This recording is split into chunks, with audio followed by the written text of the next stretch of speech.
Hello everyone, I hope you all ಚೆನ್ನಾಗಿದ್ದೀರಾ ಅಂತ ಅಂದ್ಕೊಂಡಿದ್ದೀನಿ. Welcome back to Chethu's kitchen. ಇವತ್ತಿನ ವಿಡಿಯೋದಲ್ಲಿ ಒಂದು ಒಳ್ಳೆ ರೆಸಿಪಿನ ಶೇರ್ ಮಾಡ್ಕೊಂಡಿದ್ದೀನಿ. ಇದನ್ನು ಮಾರ್ನಿಂಗ್ ಟಿಫನ್ ಆಗಿ ಮಾಡ್ಕೋಬೋದು, ಇಲ್ಲ ಅಂದರೆ ನೀವು ಸಾಯಂಕಾಲ ಸ್ನ್ಯಾಕ್ಸ್ ಆಗಿ ಕೂಡ ಮಾಡ್ಕೋಬೋದು. ತುಂಬಾ ಟೇಸ್ಟಿಯಾಗಿತ್ತು. ನಮ್ಮ ಮನೇಲಿ ಎಲ್ಲರೂ ಎಂಜಾಯ್ ಮಾಡ್ಕೊಂಡು ತಿಂದರು. ನೀವು ಒಂದ್ಸರಿ ಟ್ರೈ ಮಾಡಿ. ವಿಡಿಯೋ ಇಷ್ಟ ಆದರೆ ಲೈಕ್ ಮಾಡೋದನ್ನು ಮರೆಯೋದಕ್ಕೆ ಹೋಗಬೇಡಿ. ಮಾಡೋದು ಹೇಗಂತ ಹೇಳ್ಕೊಡ್ತೀನಿ ಬನ್ನಿ. ನಾನಿಲ್ಲಿ ಮೊದಲಿಗೆ 4 ಆಲೂಗಡ್ಡೆಯನ್ನು ತೊಗೊಂಡಿದ್ದೀನಿ. ಆಲೂಗಡ್ಡೆಯನ್ನು ಮೇಲಿಂದು ಎಲ್ಲ ರಿಮೂವ್ ಮಾಡ್ಕೊಂಡಿದ್ದೀನಿ. ನೀವು ಜಾಸ್ತಿ ಜನ ಇದ್ದರೆ ಆಲೂಗಡ್ಡೆ ಜಾಸ್ತಿ ಕೂಡ ಯೂಸ್ ಮಾಡ್ಕೋಬಹುದು. ಮೇಲಿಂದ ಪೀಲ್ ಮಾಡ್ಕೊಂಡಿದ್ದಾದ್ಮೇಲೆ ಈ ತರ ತುರಿಯೋ ಮನೆಯಿಂದ ತುರ್ಕೊಳ್ತಾ ಇದ್ದೀನಿ. ಇವಾಗ ಎಲ್ಲ ಮುಗ್ದಿದ್ದಾದ್ಮೇಲೆ ತೋರಿಸ್ತಾ ಇದ್ದೀನಿ. ಈ ತರ ಆಗಿದೆ. ಇದನ್ನ ನಾನು ಇಲ್ಲಿ ಒಂದು ಸ್ವಲ್ಪ ನೀರನ್ನ ತಗೊಂಡು, ಒಂದು ಬೌಲಲ್ಲಿ ನೀರನ್ನ ತಗೊಂಡು ಅದಕ್ಕೆ ಇದನ್ನ ಹಾಕೊಳ್ತಾ ಇದ್ದೀನಿ. ನೀವಿಲ್ಲಿ ಬೇಕಿದ್ರೆ ಕೋಲ್ಡ್ ವಾಟರ್ ಅನ್ನು ಕೂಡ ಯೂಸ್ ಮಾಡ್ಬೋದು. ಫ್ರಿಜ್ ಅಲ್ಲಿ ಇರ್ತಾವಲ್ಲ ಕೋಲ್ಡ್ ವಾಟರ್, ಅದನ್ನ ಹಾಕೊಂಡ್ರು ಕೂಡ ತುಂಬಾ ಒಳ್ಳೆಯದು. ಇದರಲ್ಲಿರೋ ಸ್ಟಾರ್ಚ್ ಎಲ್ಲ ನಾವು ರಿಮೂವ್ ಮಾಡ್ಕೋಬೇಕು. ಒಂದು ಸಾರಿ ಅಥವಾ 2 ಸಾರಿ ನಾವು ಇದನ್ನ ಕ್ಲೀನಾಗಿ ವಾಶ್ ಮಾಡ್ಕೋಬೇಕು. ವಾಶ್ ಮಾಡ್ಕೊಂಡಿದ್ದಾದ್ಮೇಲೆ ಈ ಥರ ಒಂದು ಜರಡಿಗೆ ಹಾಕ್ತಾ ಇದ್ದೀನಿ, ನೀರೆಲ್ಲ ಕೆಳಗಡೆ ಹೋಗಲಿ ಅಂತ ಹೇಳ್ಬಿಟ್ಟು. ನಾನು ಇದರಲ್ಲಿ ನೀರು ಜಾಸ್ತಿ ಇದೆ ಅಂತ ಹೇಳ್ಬಿಟ್ಟು ಕೈಯಿಂದ ಈ ಥರ ಪ್ರೆಸ್ ಮಾಡಿ ನೀರನ್ನು ರಿಮೂವ್ ಮಾಡ್ಕೊಳ್ತಾ ಇದ್ದೀನಿ. ಇವಾಗ ನೀರನ್ನು ತೆಗೆದಿದ್ದಾದ್ಮೇಲೆ ಇವಾಗ ಆಲೂಗಡ್ಡೆಯನ್ನು, ತುರಿದಿರೋ ಆಲೂಗಡ್ಡೆಯನ್ನು ಒಂದು ಪಾತ್ರೆಗೆ ಟ್ರಾನ್ಸ್ಫರ್ ಮಾಡ್ಕೊಳ್ತಾ ಇದ್ದೀನಿ. ಇದಕ್ಕೆ 2 ಮೀಡಿಯಂ ಸೈಜ್ ಈರುಳ್ಳಿಯನ್ನು ಈ ಥರ ಉದ್ದದ್ದಕ್ಕೆ ತೆಳುವಾಗಿ ಕಟ್ ಮಾಡ್ಕೋಬೇಕು. ಮಾಡಿಕೊಂಡು ಹಾಕ್ಕೊಂಡಿದ್ದೀನಿ. ರುಚಿಗೆ ತಕ್ಕಷ್ಟು ಉಪ್ಪನ್ನು ಹಾಕ್ಕೊಳ್ತಾ ಇದ್ದೀನಿ. ಶುಂಠಿ ಬೆಳ್ಳುಳ್ಳಿ ಪೇಸ್ಟ್ 1 ಟೇಬಲ್ ಸ್ಪೂನ್ ಅಷ್ಟು ಹಾಕ್ಕೊಂಡಿದ್ದೀನಿ. 1/2 ಟೇಬಲ್ ಸ್ಪೂನ್ ಅಷ್ಟು ಗರಂ ಮಸಾಲ ಹಾಕ್ಕೊಳ್ತಾ ಇದ್ದೀನಿ. ರುಚಿಗೆ ತಕ್ಕಷ್ಟು ಅಚ್ಚ ಖಾರದ ಪುಡಿಯನ್ನು ಹಾಕ್ಕೊಳ್ತಾ ಇದ್ದೀನಿ. ಇಲ್ಲಿ 1 ಟೇಬಲ್ ಸ್ಪೂನ್ ಅಷ್ಟು ಅಜವಾಯಿನ ಈ ಥರ ಕೈಯಲ್ಲಿ ಕ್ರಷ್ ಮಾಡಿ ಹಾಕ್ಕೊಳ್ತಾ ಇದ್ದೀನಿ. ಅಂದರೆ ಘಮ ಚೆನ್ನಾಗಿ ಬರುತ್ತೆ. ಕಲರ್ಗೋಸ್ಕರ ಅರಿಶಿನ ಪೌಡರನ್ನು ಯೂಸ್ ಮಾಡ್ತಾ ಇದ್ದೀನಿ. 1 ಟೇಬಲ್ ಸ್ಪೂನ್ ಅಷ್ಟು ಧನಿಯಾ ಪೌಡರನ್ನು ಹಾಕ್ಕೊಂಡಿದ್ದೀನಿ.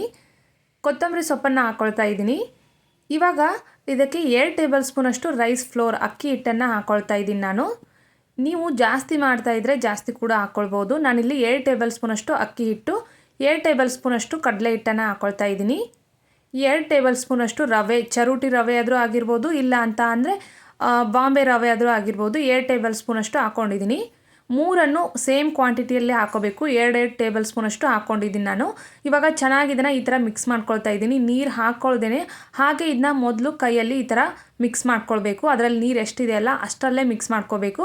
ಮೇಲೆ ಸ್ವಲ್ಪ ನೀರು ಬೇಕು ಅಂತ ಅನಿಸಿದರೆ ಆವಾಗ ನಾವು ನೀರನ್ನು ಸೇರಿಸ್ಕೋಬೋದು. ಇದಕ್ಕೆ ನಮಗೆ ಇಲ್ಲಿ ಯಾವ ಲೆವೆಲ್ಗೆ ಬೇಕಲ್ಲ ಆ ಥರ ನಾವು ಹಿಟ್ಟನ್ನು ಕಲಿಸ್ಕೋಬೇಕು. ತುಂಬ ಗಟ್ಟಿಯಾಗಿ ಬೇಕಂತ ಅಂದರೆ ಗಟ್ಟಿಯಾಗಿ ಕೂಡ ಕಲಿಸ್ಕೋಬೋದು, ಇಲ್ಲ ತೆಳುವಾಗಿ ಕಲಿಸ್ಕೊತೀನಿ ಅಂದರೆ ತೆಳುವಾಗಿ ಕೂಡ ಹಿಟ್ಟನ್ನು ಕಲಿಸ್ಕೋಬೋದು.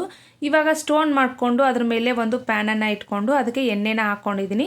ಇದನ್ನು ಯಾವ ಥರ ಮಾಡ್ತಾರೆ ಅಂತ ಅಂದರೆ ಬಜ್ಜಿ ಬೋಂಡ ಎಲ್ಲ ಎಣ್ಣೆಯಲ್ಲಿ ಯಾವ ಥರ ಫ್ರೈ ಮಾಡ್ತಾರಲ್ಲ ಅದೇ ಥರ ಇದನ್ನು ಫ್ರೈ ಮಾಡ್ತಾರೆ. ಬಟ್ ನಾನಿಲ್ಲಿ ಪ್ಯಾನ್ ಮೇಲೆ ಇಟ್ಕೊಂಡು ಈ ಥರ ಮಾಡ್ಕೊಳ್ತಾ ಇದ್ದೀನಿ ಚಿಕ್ಕದಾಗಿ. ಈ ಥರ ಮಾಡ್ಕೊಳ್ಳೋದ್ರಿಂದ ಎಣ್ಣೆ ಕೂಡ ಜಾಸ್ತಿ ತೊಗೊಳ್ಳೋದಿಲ್ಲ. ಸೊ ಹಾಗಾಗಿ ಡೀಪ್ ಫ್ರೈ ಮಾಡಿದರೆ ಜಾಸ್ತಿ ಎಣ್ಣೆ ಹಾಕ್ಬಿಟ್ಟು ಮಕ್ಕಳು ಕೂಡ ಜಾಸ್ತಿ ಅವ್ರಿಗೆ ಕೊಡೋದಕ್ಕೆ ನಮಗೂ ಮನಸ್ಸಾಗಲ್ಲ. ಈ ಥರ ಮಾಡೋದ್ರೆ ಅವ್ರು ಎಷ್ಟು ಬೇಕಲ್ಲ ಅಷ್ಟು ಕೊಡ್ಬೋದು ಅವ್ರಿಗೆ. ಸೊ ಹಾಗಾಗಿ ಮೇಲೆ ಸ್ವಲ್ಪ ಬಿಳಿ ಎಳ್ಳನ್ನು ಹಾಕ್ಕೊಂಡಿದ್ದೀನಿ. ಎಳ್ಳನ್ನು ಹಾಕೋದ್ರಿಂದ ಟೇಸ್ಟ್ ತುಂಬ ಚೆನ್ನಾಗಿ ಬರುತ್ತೆ. ಆಮೇಲೆ ಇದನ್ನು ಮೀಡಿಯಮ್ ಫ್ಲೇಮಲ್ಲಿ ಫ್ರೈ ಮಾಡಿಕೊಂಡ್ರೆ ಏನಾಗುತ್ತೆ, ಜಾಸ್ತಿ ಕ್ರಿಸ್ಪಿಯಾಗಿ ಬರುತ್ತೆ. ನೀವು ಹೈ ಫ್ಲೇಮಲ್ಲಿ ಇಟ್ಕೊಂಡು ಮಾಡಿಕೊಂಡ್ರೆ ಬೇಗ ಎಲ್ಲ ಬೆಂದೋಗುತ್ತೆ, ಕ್ರಿಸ್ಪಿಯಾಗಿ ಬರೋದಿಲ್ಲ. ನಿಮ್ಗೆ ಯಾವ ಥರ ಬೇಕಲ್ಲ ಆ ಥರ ಮಾಡ್ಕೋಬೋದು. ಸಖತ್ ಹೆಲ್ದಿ ಆ್ಯಂಡ್ ಟೇಸ್ಟಿಯಾಗಿರೋ ಸ್ನ್ಯಾಕ್ಸ್ ಆಗಿರ್ಬೋದು, ಮಾರ್ನಿಂಗ್ ಟಿಫನ್ ಆಗಿರ್ಬೋದು, ಲಂಚ್ ಬಾಕ್ಸಿಗೆ ಆಗಿರ್ಬೋದು, ಯಾವುದಕ್ಕಾದರೂ ನೀವು ಇದನ್ನು ಹಾಕ್ಬೋದು. ಐ ಹೋಪ್ ಇವತ್ತಿನ ವಿಡಿಯೋ ಎಲ್ಲರಿಗೂ ಇಷ್ಟ ಆಗಿದೆ ಅಂತ ಅಂದ್ಕೊಂಡಿದ್ದೀನಿ. ಇಷ್ಟ ಆದರೆ please like, share and subscribe ಮಾಡ್ಕೊಳ್ಳೋದನ್ನು ಮರೆಯೋದಕ್ಕೆ ಹೋಗಬೇಡಿ. Thanks for watching and bye bye.